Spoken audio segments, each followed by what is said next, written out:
الحمد لله نحمده ونصلي ونسلم على رسوله الكريم أما بعد فأعوذ بالله من الشيطان الرجيم بسم الله الرحمن الرحيم قال الله عز وجل في القرآن المجيد والفرقان الحميد إن أول بيت وضع للناس للذي ببكة مباركا وهدى للعالمين إلى آخر صدق الله مولانا العظيم وبلغنا رسوله النبي الأمين الكريم الرؤوف الرحيم ونحن على ذلك لمن الشاهدين والشاكرين والحمد لله رب العالمين رسول رحمت صلی اللہ علیہ وسلم کی بارگاہ رحمت میں پھر ایک بار ہدیہ درود پاک اللہم صلی علی سیدنا و مولانا محمد المصطفیٰ وعلا آلہ وصحبہ وبارک وسلم صلاة و سلاما علیک یا رسول اللہ صلی اللہ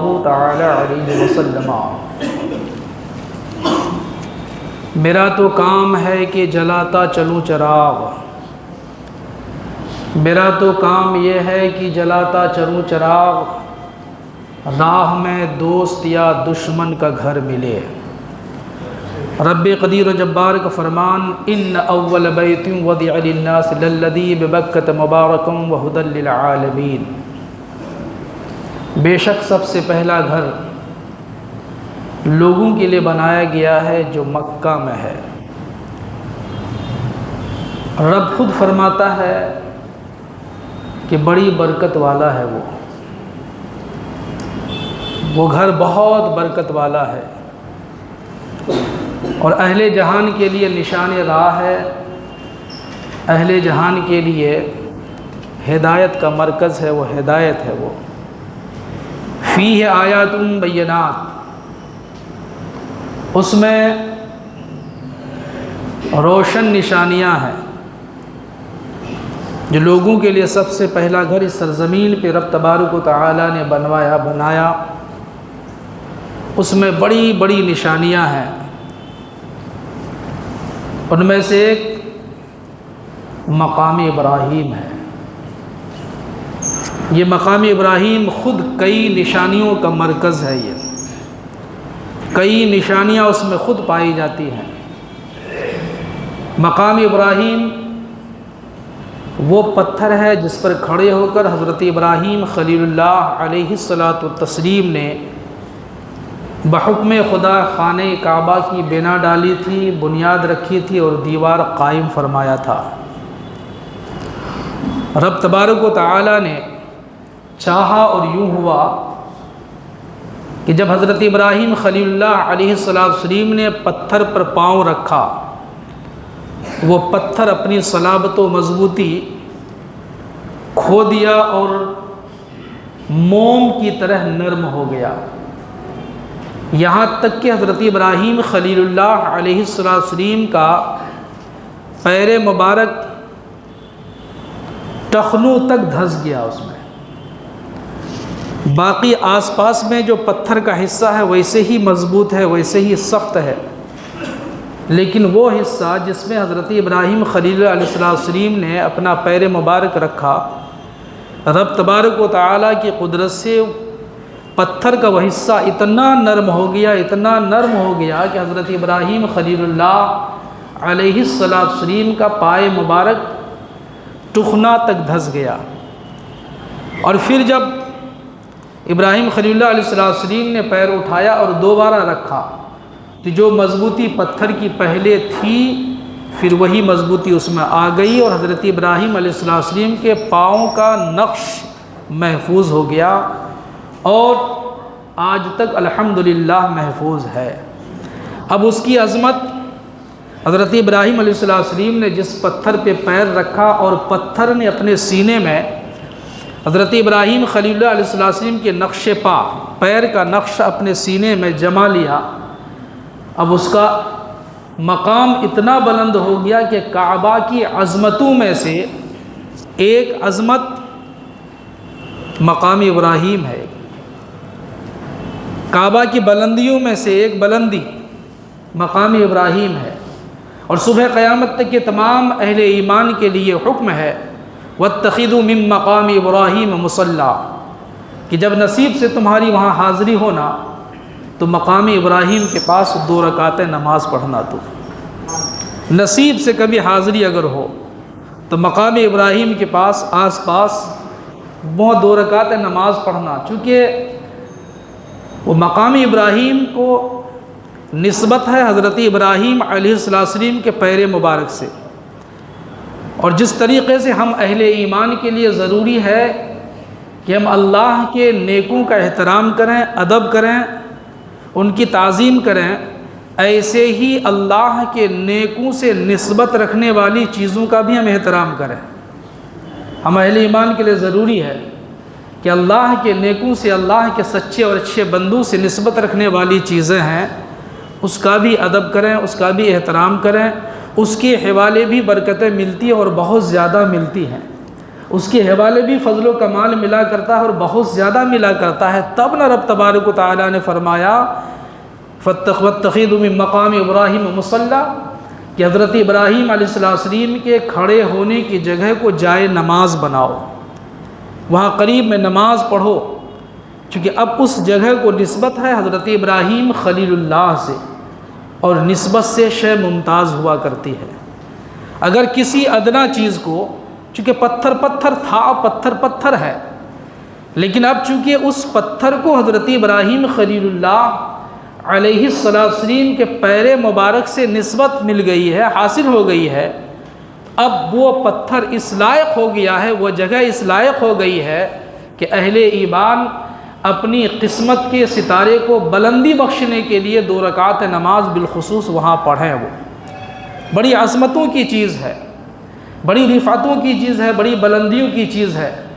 میرے آقا کریم صلی اللہ تعالیٰ علیہ وسلم کے حوالے سے رب قدیر و جبار نے قرآن مقدس میں فرمایا قال لهم نبیہم ان آیت ملکہ ان یأتیکم التابوت فیہ سکینۃ من ربکم۔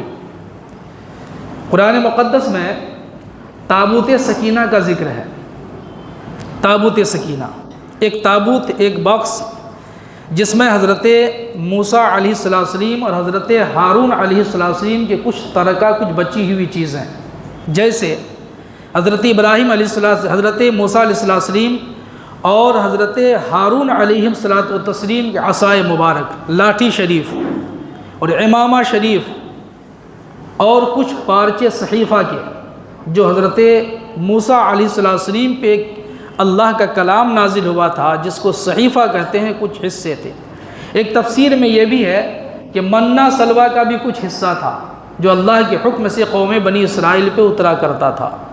اس باکس کے حوالے سے، اس تابوت اور صندوق کے حوالے سے قوم بنی اسرائیل نے بہت فائدے حاصل کیے ہیں، اپنی منتیں پوری کی، ضرورتیں پوری کی ہے۔ اگر کسی سے جنگ ہوا کرتا تھا، لڑائی ہوا کرتی تھی، تو جب وہ باکس، وہ تابوت ان کے ساتھ ہوا کرتا تو اس کی برکت سے اللہ تبارک و تعالی اس قوم کو فتح عطا فرمایا کرتا تھا۔ اور اس تابوت میں تھا کیا؟ حضرت موسیٰ علیہ السلام کا عصائے مبارک، لاٹھی شریف، حضرت ہارون علیہ السلام کی لاٹھی شریف، حضرت موسیٰ و ہارون علیہ السلام کی پگڑی شریف، اور منہ کا حصہ جو خوراک آسمان سے قوم بنی اسرائیل کے لیے اترا کرتا تھا۔ پھر یہ بھی ہے کہ اس میں حضرت موسیٰ علیہ السلام کی جوتی شریف بھی تھی۔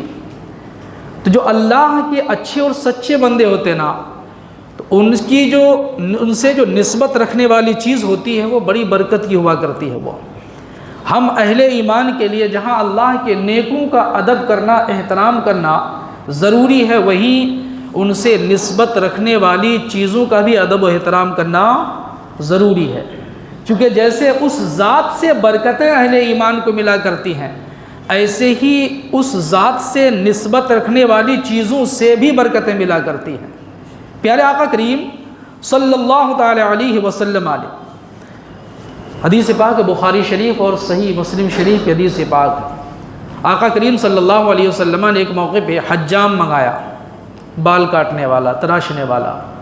پیارے آقا کریم صلی اللہ تعالی علیہ وسلم کے حکم سے وہ حاضر آیا، اور آقا کریم صلی اللہ علیہ وسلم نے اشارہ فرمایا کہ تم میرے سر کے داہنہ طرف کا حصہ پہلے موڑو، داہنہ طرف کا۔ حکم تھا پیارے آقا کریم صلی اللہ تعالیٰ علیہ وسلم کے سر مبارک کا داہنہ حصہ جو ہے وہ حلاق حجام نے موڑا، پھر وہ بال، وہ چول شریف، وہ منہ مبارک رسول پاک صلی اللہ علیہ وسلم نے اکٹھا فرما کر حضرت ابو طلحہ رضی اللہ تعالیٰ عنہ کو عطا فرما دیا۔ پھر حکم دیا کہ تم دوسرا حصہ اب موڑو، پھر وہ بال بھی حضرت ابو طلحہ رضی اللہ تعالیٰ عنہ کو آقا کریم صلی اللہ علیہ وسلم نے عطا فرمایا، اور میرے آقا کریم صلی اللہ علیہ وسلم نے فرمایا قسمہ بین الناس، کہ یہ میرے جو بال شریف ہیں، جو میرے منہ مبارک ہیں، لوگوں میں اسے تقسیم کر دو، لوگوں میں اسے تقسیم کر دو۔ اس کی ہزارہا برکتیں اصحاب نبی نے حاصل کیا ہے، اس کی ہزارہا برکتیں اولاد نبی نے حاصل کیا ہے، اس کی ہزارہا برکتیں اصحاب نبی کو ایمان کے ساتھ دیکھنے والوں نے حاصل کیا ہے، اور آج تک اللہ کے ان سچوں اور اچھوں کی وہ تمام تر آثار محفوظ ہیں، اور آج اس کی برکتیں حاصل کی جاتی ہیں۔ پیارے آقا کریم صلی اللہ تعالی علیہ وسلم کی حدیث پاک، رسول پاک صلی اللہ علیہ وسلم کے ان پیاری چیزوں سے جو لوگوں نے نفع حاصل کیا ہے، لوگوں نے جو نفع حاصل فرمایا ہے، حضرت ام سلمہ رضی اللہ تعالی عنہ جو آقا کریم صلی اللہ علیہ وسلم کے ازواج مطہرات میں سے ایک ہیں، رسول پاک صلی اللہ علیہ وسلم کی ایک زوج محترمہ، فرماتی ہیں کہ میرے پاس رسول پاک صلی اللہ علیہ وسلم کا ایک منہ شریف تھا، پھر حضرت ابوبکر صدیق رضی اللہ تعالی عنہ کی بیٹی حضرت اسماء، حضرت عائشہ رضی اللہ تعالی عنہ کی بہن، فرماتی ہیں کہ آقا کریم صلی اللہ تعالی علیہ وسلم کی ایک چادر شریف حضرت خدیجۃ الکبریٰ رضی اللہ تعالی عنہ، حضرت عائشہ رضی اللہ تعالی عنہ کے پاس تھی۔ جب حضرت عائشہ رضی اللہ تعالی عنہ کا انتقال ہوا تو پھر وہ میرے حصے میں آ گیا، میں نے اس کو محفوظ کر لیا۔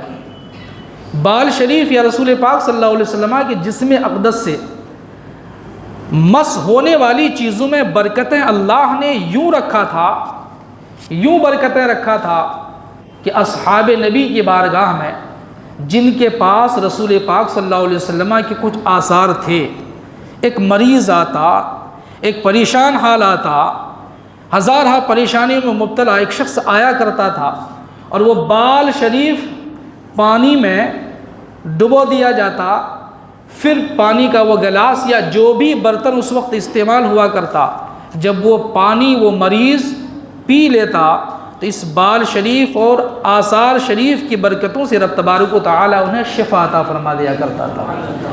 چونکہ اللہ کے نیکوں کی ذات بڑی برکت والی ذات ہے، تو اللہ کے نیکوں کی ذات سے تعلق رکھنے والی چیز بھی بڑی برکت والی ہے۔ ہمیں اللہ کے نیکوں سے بھی محبت کرنا، اور اللہ کے نیکوں کی جو تبرکات ہیں، جو ان کے آثار ہیں، جو ان سے چھوئی ہوئی چیزیں ہیں، ان سبوں کا بھی ادب و احترام کرنا ہے۔ ایک واقعہ حضرت خالد بن ولید رضی اللہ تعالیٰ عنہ کا، بڑے بہادر شخص حضرت خالد بن ولید، بہت بڑے بہادر ہیں، بڑے کامیاب انسان، صحابی رسول ہے۔ ایک موقع پہ کفار و مشرکین سے لڑتے لڑتے حضرت خالد بن ولید رضی اللہ تعالیٰ عنہ کی ٹوپی کہیں گر جاتی، ٹوپی شریف گر جاتی، کفار و مشرکین کی بھیڑ ہے، اب ٹوپی شریف گرنا تھا کہ حضرت خالد بن ولید رضی اللہ تعالیٰ عنہ بے قابو ہو جاتے ہیں اور گھس جاتے ہیں کفار و مشرکین کے دل میں، اور ان کی جماعت میں گھس جاتے ہیں، اور ویسی ہی جنگ ہو رہی ہے۔ پھر دیگر جو اسلامک مجاہدین تھے وہ سب کے سب بھیڑ گئے، کئی لوگ کام آ گئے، کئی لوگوں کی شہادت ہو جاتی ہے۔ پھر جب واپسی ہوتی حضرت خالد بن ولید رضی اللہ تعالیٰ عنہ کی، اصحاب نبی نے پوچھا کہ تم نے یہ کام ٹھیک نہیں کیا ہے، بے موقع تم کفار و مشرکین کے دل میں چلے گئے، جس کی وجہ سے کئی اصحاب کی شہادت ہو گئی ہے، تمہیں یہ نہیں کرنا چاہیے تھا، ایک معمولی سی ٹوپی کے لیے تم نے کئی جانیں ضائع کی ہے۔ حضرت خالد بن ولید رضی اللہ تعالیٰ عنہ نے فرمایا کہ وہ ٹوپی صرف ٹوپی نہیں تھی، اس ٹوپی میں رسول پاک صلی اللہ علیہ وسلم کے دو چند موئے مبارک تھے۔ خالد بن ولید میدان کارزار میں جب بھی کامیاب ہوا ہے تو اس ٹوپی میں رکھے ہوئے ان چند بالوں کی برکتوں سے کامیاب ہوا ہے۔ خالد بن ولید نے اپنی جان کو جوخم میں اس لیے ڈالا کہ کہیں ایسا نہ ہو کہ وہ ٹوپی کفار اور مشرکین کے ہاتھ لگ جائے اور برکتیں ہم سے منتقل ہو کر وہاں چلی جائے۔ میرے دوست، اللہ کے پیاروں نے اللہ کے سچوں اور اچھوں کے تبرکات کا بڑا احترام کیا ہے، ادب کیا ہے۔ شرط ہے کہ وہ تبرک ہو، شرط ہے کہ وہ تبرک ہو۔ اب آئیے ذہن و دماغ کو قریب کیجئے۔ اللہ کے انبیاء کرام کی ذات تو بے مثال ذات ہے۔ انبیاء کرام کے توسط سے الحمدللہ اصحاب و اولاد کی ذات بھی بے مثال ذات ہے۔ پھر اصحاب اور اولاد کے توسط سے جتنے بھی صاحب ایمان ہیں، جو متقی ہیں، پرہیزگار ہیں، سچے اچھے ہیں، شہداء، صدیقین، صالحین، یہ سب کے سب اللہ تبارک و تعالیٰ کی بارگاہ میں بہت قیمتی ذات ہے، بہت قیمتی ذات ہے۔ جب وہ ذات قیمتی ہیں تو یقین جانا میرے دوستو، ان سے تعلق رکھنے والی چیزیں بھی قیمتی ہیں، ان سے تعلق رکھنے والی چیزیں بھی قیمتی ہے۔ لیکن کوئی از خود بنا کر کے اگر منسوب کر دے تو، از خود بنا کر کے منسوب کر دے کہ یہ فلاں ہے، یہ آپ نے دیکھا ہوگا محرم الحرام کے موقع پہ۔ اب آئیے موضوع پہ، گفتگو اس لیے میں نے کیا تھا کہ ذہن تھوڑا سا بنا لیں آپ اور سمجھنے کی کوشش کریں۔ میں نے پہلے کہہ دیا تھا میرا کام چراغ جلانا ہے، میرا کام چراغ جلانا ہے۔ اب راستے میں گھر دوست کا ملے یا دشمن کا ملے، میرا کام ہے جو میں کام کیے جاتا ہوں الحمدللہ۔ محرم الحرام کے مہینے میں کئی چیزیں آپ نے دیکھا ہوگا، دلدل بھی دیکھا ہوگا، لکڑی کا گھوڑا بھی دیکھا ہوگا آپ نے، جی لکڑی کا بھی گھوڑا دیکھا ہوگا، کاغذ کا بھی گھوڑا دیکھا ہوگا، اور تصور کیا ہے کہ وہ امام حسین کا گھوڑا ہے۔ معاذ اللہ، استغفر اللہ، کہاں امام حسین کا گھوڑا؟ ارے یار، جس گھوڑے پر امام عالی مقام سوار ہوئے تھے، صبح قیامت تک کوئی گھوڑا ان جیسا ہو سکتا ہے کیا؟ مومن کبھی یہ سوچے گا کہ کوئی چلتا پھرتا کلکتہ، انڈیا اور امریکہ، جاپان کا گھوڑا حضرت امام علی مقام رضی اللہ تعالیٰ عنہ کے جیسا گھوڑے جیسا ہو جائے؟ جب چلتا پھرتا زندہ گھوڑا اس جیسا نہیں ہو سکتا ہے تو یہ کاٹ اور لکڑی کا گھوڑا حسین پاک کے گھوڑا جیسا ہو سکتا ہے یہ؟ جی یقیناً تبرکات، آثار بزرگان دین، آثار صالحین، نیکوں سے تعلق رکھنے والی چیزیں بڑی برکت کی ہیں۔ ادب و احترام واجب ہے ان کا، ذات کی جس طرح ادب کرتے ہیں ویسے ہی اس ذات سے تعلق رکھنے والی چیزوں کا بھی ہمیں ادب کرنا ہے۔ لیکن وہ چیز ہو تب تو، وہ چیز ہو تب تو۔ کچھ نفس پرستوں نے گھوڑا کھڑا کر دیا، گھوڑا کھڑا کر دیا۔ اب جاہل ان پڑھ گنوار جو دین سیکھنا نہیں چاہتا ہے، منمانی محبت کی شکل دے دی ہے۔ اب آتا ہے گھوڑا کا پیر چومے جا رہا ہے، جی آ رہا ہے سلام کر رہا ہے گھوڑا کو، حسین کا گھوڑا ہے نا، سلام کرنا پڑے گا۔ جس بےہودہ کو سلام کرنے کا ڈھنگ نہیں ہے، اتنے کہنے اتنے سمجھانے کے باوجود بس گٹکا منہ میں ہے، سلام، ہاتھ میں جھولا اٹھا دیا، سلام کرنا ہے۔ بھائی بار بار کہا جا رہا ہے سلام الفاظ پر مشتمل ہے، سلام کے الفاظ مصطفیٰ کریم نے بتائے ہیں، جواب کے بھی الفاظ بتا دیے ہیں، طریقہ بھی مصطفیٰ نے سکھا دیا ہے۔ طریقے مصطفیٰ کو چھوڑنا ہے وجہ بربادی، مصطفیٰ کے طریقے کو چھوڑنا یہ بربادی کی وجہ ہے، بربادی کا سبب ہے۔ رسول اللہ کو طریقے کو چھوڑ دیا۔ آقا کریم صلی اللہ علیہ وسلم نے تو سلام کا طریقہ، سلام کے الفاظ بتائے، السلام علیکم، جب کسی مومن سے ملاقات ہو تو سلام یوں کرو، السلام علیکم۔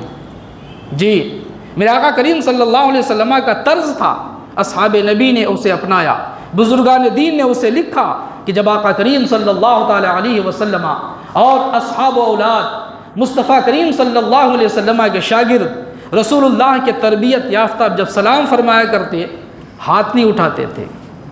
رسول اللہ صلی اللہ علیہ وسلم جب سلام فرمایا کرتے تھے، یا رسول اللہ کے تربیت یافتہ جب سلام فرمایا کرتے تھے، جھولا اور ڈنڈا نہیں ہلاتے تھے۔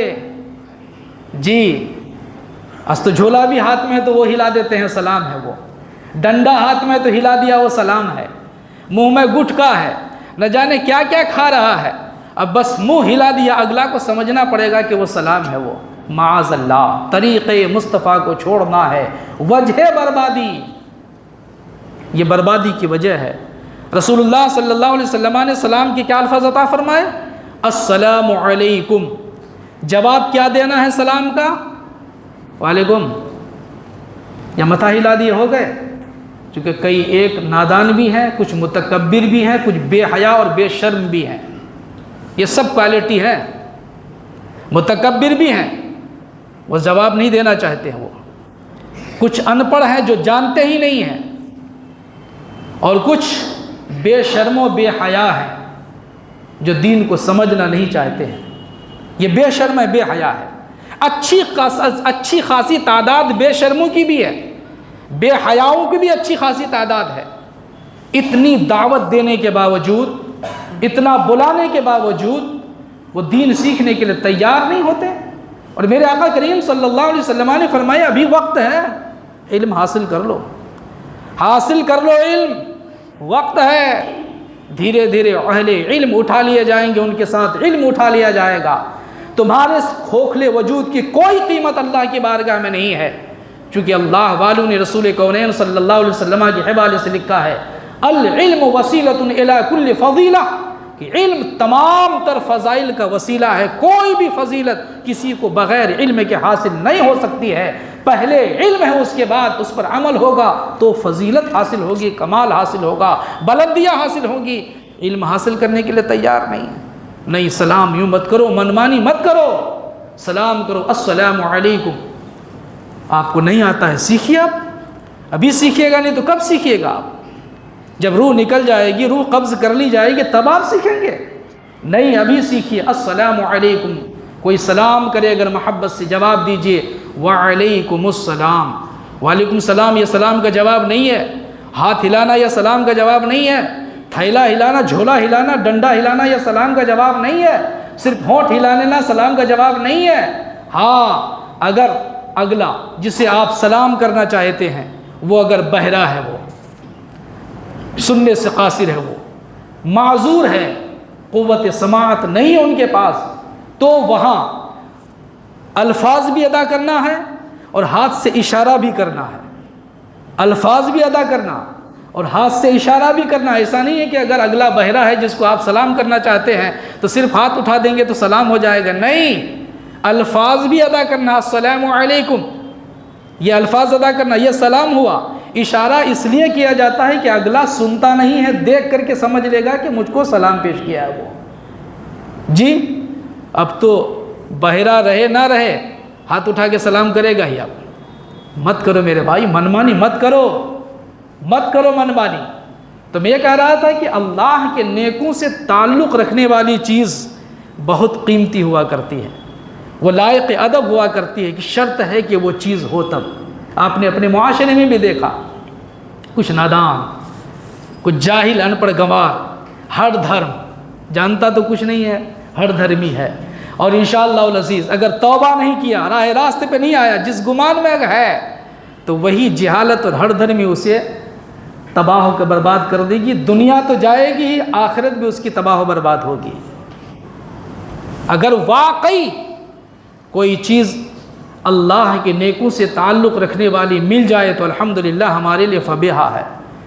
اس لیے آج جہاں بھی نبی پاک صلی اللہ تعالی علیہ وسلم کی منہ مبارک کی خبر ملا کرتی ہے، جس نے بھی رکھا ہے، جب مومن جاتا ہے تو ادب و احترام کے ساتھ زیارت کرتا ہے۔ اور یاد رکھیے گا، اللہ کے نیکوں سے تعلق رکھنے والی چیزوں کی جب زیارت ہو جائے نا تو درود پڑھنا اس وقت۔ رسول پاک صلی اللہ تعالیٰ علیہ وسلم کی منہ مبارک کی زیارت اگر ہو تو درود پڑھنا، آقا کریم صلی اللہ علیہ وسلم کی گنبد خضرا کی زیارت ہو تو درود پاک پڑھنا۔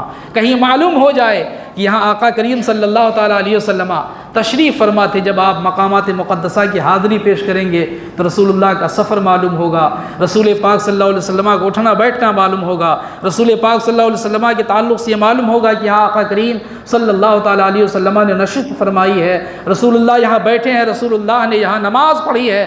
تو جہاں ایسی چیزوں کی زیارت ہو تو اللہ والوں نے لکھا ہے کہ درود مصطفیٰ پڑھنا اور کثرت سے پڑھنا چاہیے، برکت کے ذرائع ہے، وہ برکت کے ذرائع ہے۔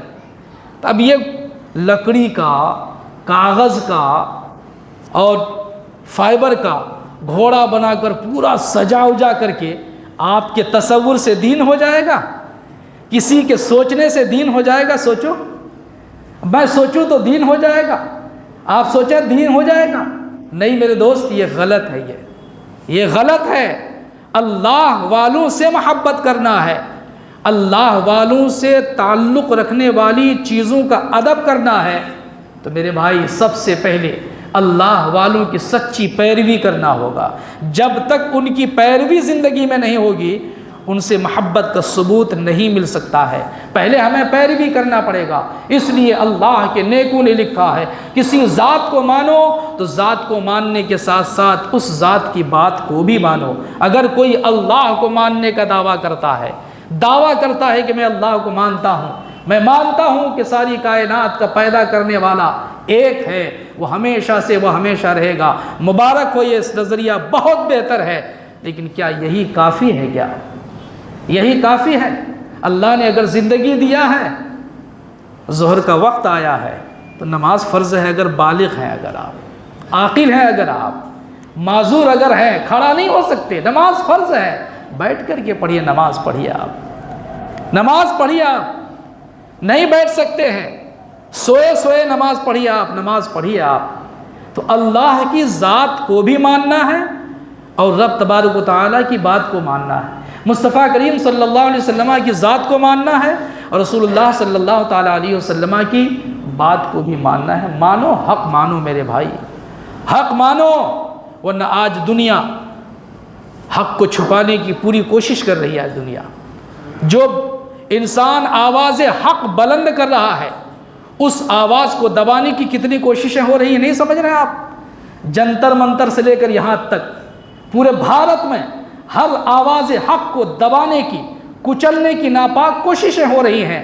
اور آپ نے ابھی چند دنوں پہلے دیکھا کہ وہ چھاتر، وہ طالب علم، وہ اسٹوڈنٹس جنہیں اپنی بہتر مستقبل کی فکر تھی، روشن مستقبل کی فکر تھی، دیکھا کہ ان کے خواب چکناچور کر دیے گئے، ان کے ارمانوں کا خون ہوا، ان کی زندگی کے ساتھ، ان کی محنتوں کے ساتھ کھلواڑ کیا گیا، تو انہوں نے آواز حق بلند کیا تھا۔ اس آواز حق کو اس آواز حق کو کچلنے کے لیے کیسی طاقتوں کا استعمال کیا گیا۔ میرے بھائی، آپ تو مسلمان ہو، حق مانو تو صحیح، آپ مسلمان تو ہو، آپ مسلمان ہو، آپ اللہ و رسول کے ماننے والے ہو، آپ اصحاب و اولاد کے ماننے والے ہو، آپ شہداء اسلام کے ماننے والے ہو، آپ صدیقین و صالحین کے ماننے والے ہو، آپ تو حق مانو، آپ تو حق کے دائرے میں آؤ، آپ تو حق کا پرچم بلند کرنے کی عملی طور پہ اور زبانی طور پہ کوشش تو کرو۔ آپ کس نے کچلا ہے؟ آواز حق کو کچلنے والے کون ہیں؟ وہ بھی پڑھے لکھے ہیں، ان پڑھ نہیں ہے، وہ گنوار نہیں ہے۔ فرق یہ ہے کہ انہوں نے اپنے منصب کو نہیں سمجھا، انہوں نے ذمہ داری کو پاور سمجھ رکھا۔ پاور نہ سمجھا ہوتا تو پھر ان بچوں پہ ڈنڈے نہیں برساتا، ان بچوں کی ہڈیاں نہیں توڑتا، ان بچوں کی کہی ہوئی باتیں سنی جاتی، ان کا احتجاج سنا جاتا، ان کے احتجاج دمدار ہوتے، ان کے احتجاج کا ادب کیا جاتا۔ لیکن جب ایک انسان ذمہ داری کو پاور سمجھ لیتا ہے تو پھر وہ آواز حق کو کچلنے کی ناپاک کوششیں کیا کرتا ہے۔ جب انسان ذمہ داری کو پاور سمجھ لیتا ہے تو وہ دھمکانے لگتا ہے۔ جب انسان ذمہ داری کو پاور سمجھنے لگتا ہے تو جو چاہتا ہے وہ آدیش دے دیتا ہے، گائیڈ لائن پیش کیا کر دیتا ہے۔ وہ جب کہ گیا اس لیے ہے، چیئر پہ اس لیے بیٹھا ہے کہ ہم عوام کی بھلائی کریں گے، ہم لوگوں کی بھلائی کریں گے، ہم غلط کام ہونے نہیں دیں گے۔ تب نہ آج پورے بھارت کے باشندوں کی یہ اجتماعی محرومی ہے کہ ایک بلاತ್کار بھی یہ آدیش دیتا ہے کہ ہم کسی عورت کے ساتھ زیادتی ہوتے ہوئے نہیں دیکھیں گے۔ ایک رشوت خور بھی یہ گائیڈ لائن پیش کرتا ہے کہ ہم غلط ہونے نہیں دیں گے۔ ایک بڑا مرڈرر بھی یہ گائیڈ لائن پیش کرتا ہے کہ ہم کسی کی جان برباد ہونے نہیں دیں گے۔ یہ بھارت کے ہر ایک ناگرک کے لیے بہت ہی افسوسناک چیز ہے یہ۔ لیکن آپ اللہ اس کے رسول صلی اللہ علیہ وسلم کے ماننے والے ہو، اللہ اس کے رسول صلی اللہ علیہ وسلم کو جب مانتے ہو تو اللہ اس کے رسول کی بھی مانو۔ میرے بھائی، آؤ دین سیکھو، دین سے قریب ہو جاؤ، سجدوں سے محبت کرو، سجدوں سے محبت کرو۔ آپ سجدے کرنا نہیں آتا نا، سیکھو تو صحیح۔ میں یقین کے ساتھ کہتا ہوں کہ اگر آپ کسی بھی ذی استعداد ذی شعور عالم کے پاس کوئی مسئلہ پوچھنے کے لیے جاؤ گے نا، عالم کا دل گدگدا جاتا ہے، چونکہ آج کون مسئلہ پوچھنے کے لیے آتا ہے؟ جی، جو جس کو جیسا من کرتا ہے اپنے من سے کر لیتا ہے۔ ہم لوگ کے پاس کوئی مسئلہ پوچھنے کے لیے آتا ہے نا، میرے پاس کوئی مسئلہ اگر پوچھنے کے لیے آتا ہے تو میں خوش ہو جاتا ہوں کہ اللہ کے ایسے بھی بندے ہیں جن کو فکر ہے کہ منمانی نہیں کرنا چاہیے، دین جیسا بتائے ویسے کرنا چاہیے۔ یہ بہت کم تعداد ہے اس کی میرے بھائی۔ منمانی مت کیجئے، دین سے معاملات کو حل کرنے کی کوشش کیجئے۔ تمام تر پریشانیوں کا حل دین سے بہتر کہیں نہیں ملے گا میرے بھائی، چاہے وہ ذاتی ہوں، خانگی ہوں، ازدواجی زندگی ہوں، یا آل و اولاد کا معاملہ ہو، یا پڑوسی کا معاملہ ہو۔ ادھر ادھر نہ جاؤ حل تلاش کرنے کے لیے، آؤ دین سے حل تلاش کرو۔ بہترین حل آپ کو دین میں ملے گا۔ جب ہم دین کے حوالے سے اپنے تمام تر معاملات کو حل کریں گے تو کوئی قانون بناتا رہے کچھ فرق پڑنے والا نہیں ہے، کوئی فرق پڑنے والا نہیں ہے۔ قانون بناتا رہے، چونکہ وہاں جائیں گے ہی نہیں تو ہماری ذات متاثر ہی نہیں ہوگی، ہمارا سماج متاثر نہیں ہوگا، ہمارا سماج، ہمارا معاشرہ متاثر نہیں ہوگا۔ اس لیے اپنے تمام تر معاملات کو دین سے حاصل کرنے کی کوشش کیجئے۔ یقین کامل رکھیے جو دین کا فیصلہ ہوگا وہ آپ کے لیے دنیا اور آخرت دونوں جہان کے لیے نفع بخش ہوگا۔ اللہ پاک اپنے محبوب رحمت للعالمین صلی اللہ علیہ وسلم کی رأفت و رحمت کے صدقے ہم تمام اہل ایمان، مرد عورت، بچے بوڑھوں کو نفع بخش علم اور مقبول عمل کی توفیق سعید بخشے، آمین آمین بجاہ سید المرسلین۔ استغفر اللہ ربی من کل ذنب واتوب الیہ، وآخر دعوانا الحمد للہ رب العالمین۔